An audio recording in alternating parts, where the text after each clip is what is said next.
Maya and Mile secretly put a spy cam in our bedroom, so I exposed her at the wedding. You ever look back on your life and wonder how the hell you missed all the signs? How? In hindsight, everything that seemed slightly off was actually screaming at you to pay attention. That's what keeps me up at night.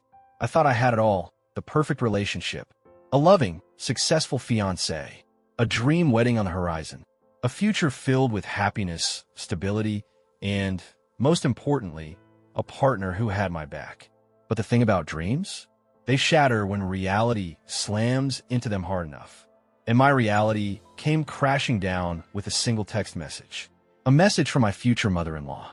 One that made me realize, in the most horrifying way possible, that I'd been watched. Let me tell you how I got there. I met Daniel, 32M, 4 years ago. And at first, he was everything I had ever wanted in a man. He was funny, charming, and had this effortless confidence that made everyone around him feel at ease. He had a steady, well-paying job in finance, an apartment that wasn't a disgusting bachelor pad. Seriously, the man actually had matching towels, and this endearing little habit of checking up on me to make sure I'd eaten that day. I fell for him hard. There was just one thing that never sat right with me: his family. I've always believed that how a man treats his mother is a good indicator of what kind of partner he'll be. But in Daniel's case, his relationship with his mom, Linda, 58F, was off. At first, I chalked it up to them being close. I mean, sure, he talked to her multiple times a day, but some families are just like that, right? And yeah, she had a key to his apartment, but hey, maybe it was just for emergencies. And okay, maybe she occasionally rearranged his furniture when she visited, but no, that's not normal. But I didn't see it at the time. I was blind. Linda wasn't just involved in Daniel's life. She controlled it. I remember the first time I met her. Daniel had been hyping up the introduction for weeks, saying things like, "She's so excited to meet you," and "Just don't be nervous, she's a huge part of my life." I should have been paying attention to the way he said that last part. The moment I stepped into their family home, Linda gave me one quick, assessing look, then pulled Daniel into the kitchen under the pretense of helping her serve the food. I sat in awkward silence with his older sister, Karen, 35F, who had the same tight-lipped smile their mother did. They came back 5 minutes later, but the energy in the room had changed. I didn't think much of it at the time, but looking back, that was the first test. She wanted to see if Daniel would listen to her over me. And whatever she told him in that kitchen, it set the tone for our entire relationship. At first, it was little things. Linda would casually suggest that I should wear my hair differently.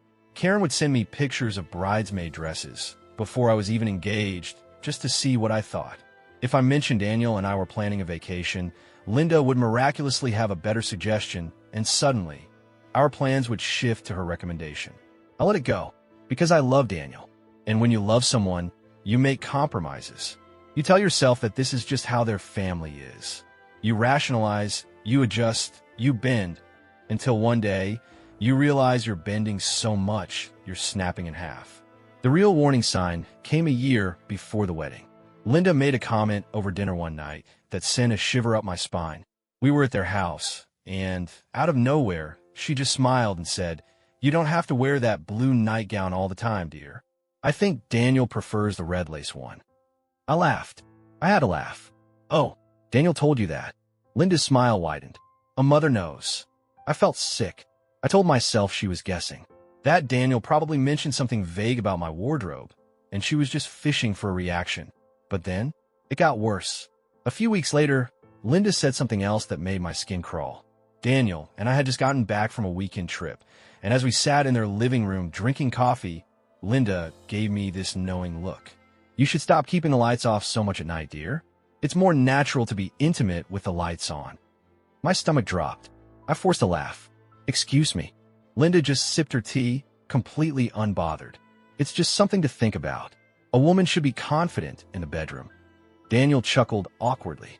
"Oh, hush. I'm just giving her some advice." Advice? How the hell did she know? I convinced myself, desperately, that Daniel had just talked to her, that he'd shared a little too much. I should have known better, because then the final nail in the coffin came. One morning after a particularly intimate night, my phone buzzed. It was a text from Linda. "Be careful, sweetheart. You almost knocked over the lamp. Don't be too rough." I froze. I I read the text once, twice. The lamp. The lamp beside our bed. The one we had almost knocked over last night. How the hell did she know? I turned to Daniel, who was still half asleep next to me. He hadn't told her. I knew that for a fact. And suddenly, my mind was a whirlwind of every creepy comment, every weirdly specific piece of advice Linda had ever given me. My skin went cold. There was only one explanation. I needed to check her bedroom. And what I found, it still makes me want to vomit. The next morning, after Daniel left for work, I tore through the bedroom. I checked every shelf, every vent, every damn inch. Nothing. Then, I grabbed my hidden camera detector. Because yes, I own one. Don't judge. I work in security. The second I scanned the nightstand, the device screamed. I yanked the lamp off the table, my hands shaking, and there it was, a tiny embedded camera, tucked in so neatly, you'd never notice it unless you were looking. And that wasn't the only one. Another camera, nestled in the bookshelf. A third, embedded in the bathroom mirror. Linda had been watching us. For God knows how long. I felt like I was going to throw up. I almost smashed the cameras right then and there, but I stopped myself. Because if I wanted to bring this psycho down, I needed proof. So, I set up my own hidden cameras. And what I captured was worse than anything I could have imagined. There's a special kind of fear that creeps into your bones when you realize something has been horribly, violently wrong this entire time, and you never even noticed. It's the fear of looking at your own life and seeing it from the outside. Like standing in a house you've lived in for years, only to suddenly realize the walls are rotting, the foundation is cracking, and beneath the floorboards, there's something lurking. That's what it felt like when I found those cameras. I wasn't just angry, I was violated. I kept telling myself I'd been paranoid, that Linda was just a nosy, overbearing mother-in-law, not a full-blown criminal. But all of those little moments, the weird comments, the oddly specific advice, the way she always knew things she had no business knowing, suddenly had a sickening explanation. She had been watching us sleep, watching us talk, watching us being intimate. The thought of it made my stomach twist in knots so tight I thought I'd be sick. I couldn't even sit on the bed without imagining her sitting somewhere, smiling to herself as she monitored my life like a TV show. I couldn't undo that knowledge. I couldn't go back to a time when I didn't know that my most private, intimate moments had been spied on by a woman who had no boundaries, no shame, no limits. I needed proof. Destroying the cameras immediately would have been satisfying, but it wouldn't have done me any good. Linda was smarter than that. If I confronted her without evidence, she'd find a way to turn it around on me. I knew Daniel would want to believe me, but would he? I had seen what his mother could do. I had watched her groom him into submission for years, planting little seeds of control in his mind, watering them with guilt and obligation. If I accused her outright, she'd make herself the victim. And Daniel? He'd been raised to protect her. If I was going to destroy this woman, I needed to be strategic. That's when I decided to play her game. Instead of yanking out the cameras, I left them exactly where they were. I spent the rest of the day installing my own hidden cameras, ones that she didn't know existed. If she had been in our bedroom, there was a good chance she had been entering our home while we weren't there. The thought of her walking around my apartment, touching my things, sitting on my furniture, adjusting the cameras to get a better view of me naked, sent rage surging through my veins. I needed to catch her in the act. The next morning, I pretended everything was normal.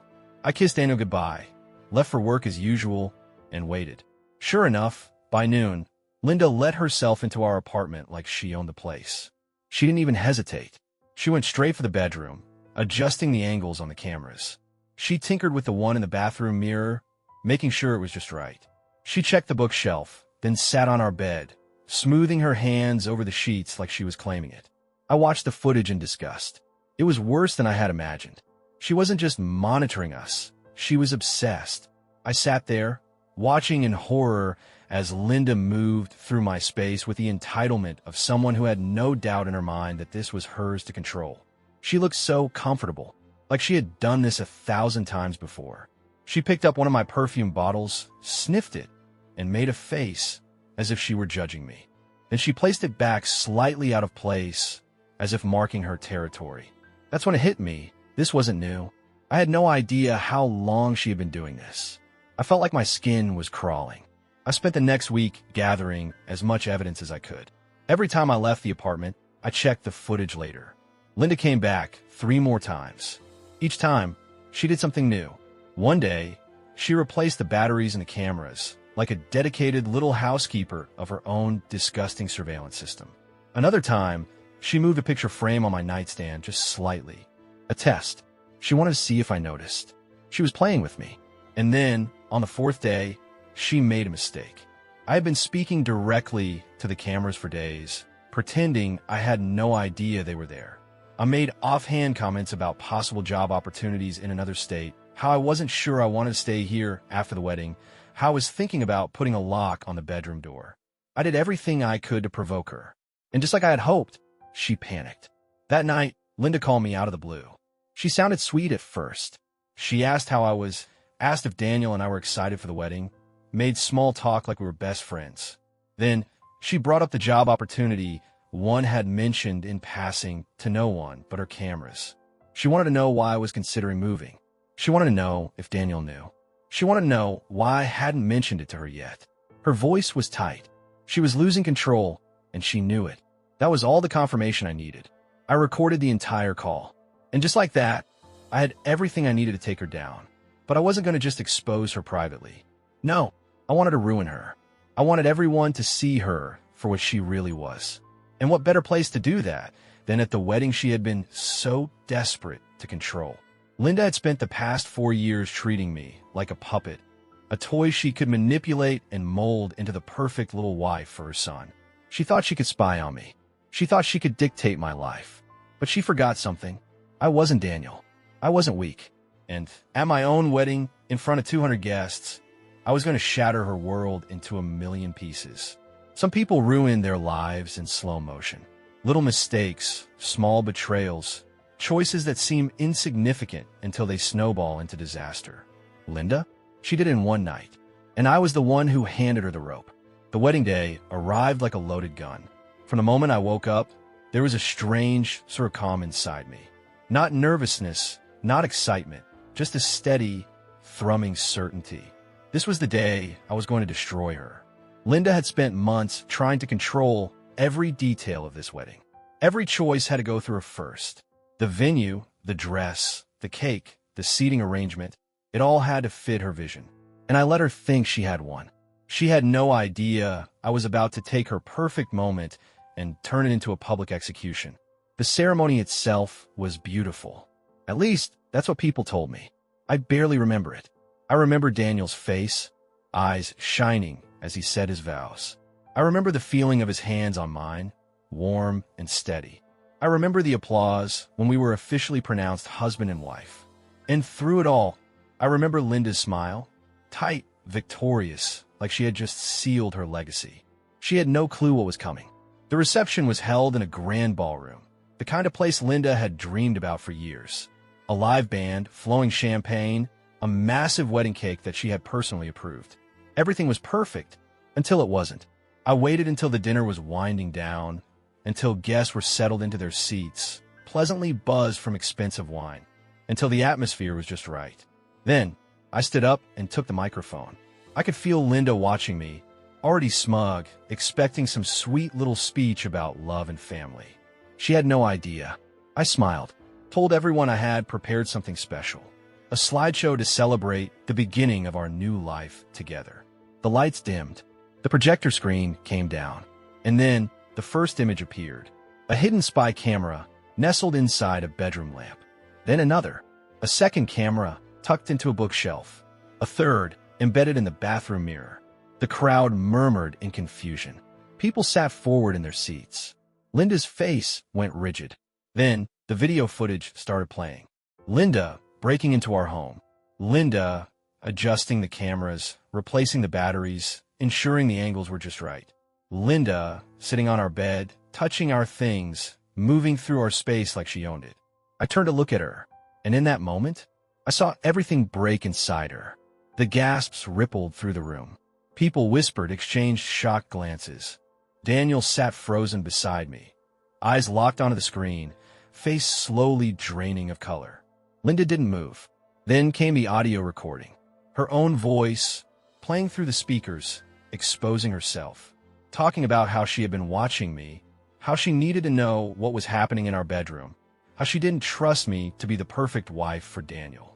Her own words, spelling out her obsession for every single person in that room to hear. It was overkill, really, but I wanted everyone to know. The whispers turned to shouting.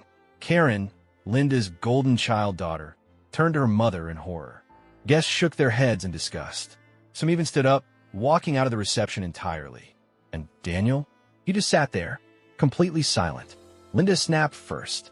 She shot up from her seat, face white with rage, screaming that I had betrayed the family, that this was some kind of sick joke, that I was trying to tear them apart.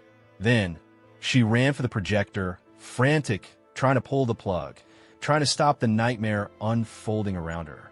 But it was too late. The damage had been done. People had seen the footage, heard her voice. There was no coming back from this. I watched as Linda broke in real time. Her perfect image, the one she had spent decades constructing, shattered into a million pieces on that ballroom floor. I had taken everything she cared about, her power, her reputation, her control over Daniel, and set it on fire.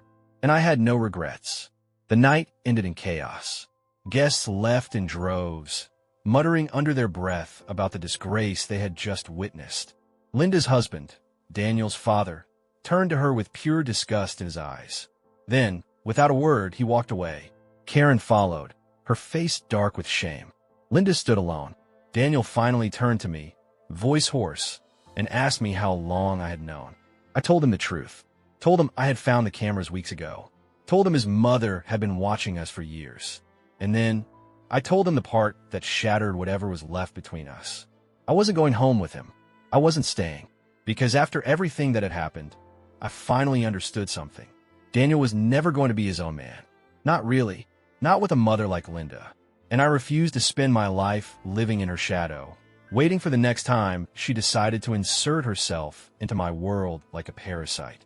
I had won the war, but there was no victory in staying. So I looked at him, standing there, broken, and I said the words that ended it all. You were never ready to be your own man, and I was never going to be your mother's puppet. Then I turned and walked away, left him standing there, surrounded by the wreckage of the life his mother had tried to build for him. When you take away everything a person has built their identity around, they don't just fall apart, they implode. Linda didn't just lose her dignity at the wedding. She lost everything, and I made sure she never got back up. I disappeared that night. No drawn-out fights. No, let's talk about this. No last-minute pleas from Daniel. Once I walked out of that ballroom, I was gone. I didn't go back to our apartment. Didn't pack my things. I had already planned for this. I had a bag ready, a plane ticket waiting, and an escape route mapped out. Because I knew Daniel. I knew that after the shock wore off, he would come running, begging me to fix this, to help him figure it out, to stay. I also knew that staying would mean wasting my life. So I didn't. The first explosion hit Linda the very next morning. Her husband, Daniel's father, filed for divorce. Turns out, he had no idea she had been spiraling this far into insanity. He had always known she was controlling, a little overbearing, but this, secretly watching her adult son's sex life, installing cameras in his home, that was too much even for him. I like to imagine the moment when Linda realized she had lost him. The moment when she finally understood that no amount of manipulation, no amount of fake tears or guilt trips was going to undo the nightmare she had created for herself. She had spent decades making sure she was in control of everyone around her. And now, she had nothing. Karen, her golden child daughter, went no contact immediately. I got a text from one of Daniel's cousins saying that Karen had completely cut their mother off. Apparently, she had always known their mom was a little intense, but even she hadn't expected this level of insanity. Karen was pregnant, which meant Linda was never going to meet her grandchild. Her legacy, the thing she'd spent her entire life obsessing over, was gone. She had done it to herself. Daniel held out the longest. He texted me nonstop, called, emailed, left voicemails. At first, he was angry. He told me I had humiliated his mother, that I had ruined our wedding, that I had destroyed his family. I ignored every single word, because I tried to warn him. I tried to make him see what she was, and he had chosen not to listen. A week passed, and the text turned to pleading. He told me he was sorry, that he had been blind, that he finally understood, that he needed me. And maybe, in another life, I would have believed him. Maybe I would have gone back, tried to fix him, tried to help him untangle himself from the mess his mother had made of his life. But I was done being someone's second choice. And I was done cleaning up other people's messes. Linda, meanwhile, was drowning. She tried everything to regain control. She called Daniel daily, sobbing, begging, tried to convince him that it was all a misunderstanding, that I had tricked him, that I had set her up. She told him that if he truly loved his mother, he would forgive her. That was her last desperate mistake. Because for the first time in his life, Daniel saw her clearly. And instead of folding, instead of falling for her guilt trips like he always had, he blocked her. With nobody left to control, Linda spiraled. She lost her husband, her children, her reputation, her entire life's work of manipulation and control. And the cherry on top? I pressed charges. I filed a police report for invasion of privacy and illegal surveillance. Linda's house of cards wasn't just collapsing, it was burning to the ground. She was investigated, fined, and publicly shamed. People whispered about her in town. Her friends stopped calling. And suddenly, the woman who had once ruled over everyone around her like a queen was completely, utterly alone. I took all the wedding gifts, sold my engagement ring, used the money to travel. I spent the next 6 months hopping between countries, drinking wine in Paris, lying on beaches in Greece, doing everything I had never been able to do when I was trapped under Linda's watchful eye. No more battles I didn't sign up for. No more fighting to prove my worth to a man who never should have needed convincing in the first place. I left everything behind, and I never looked back.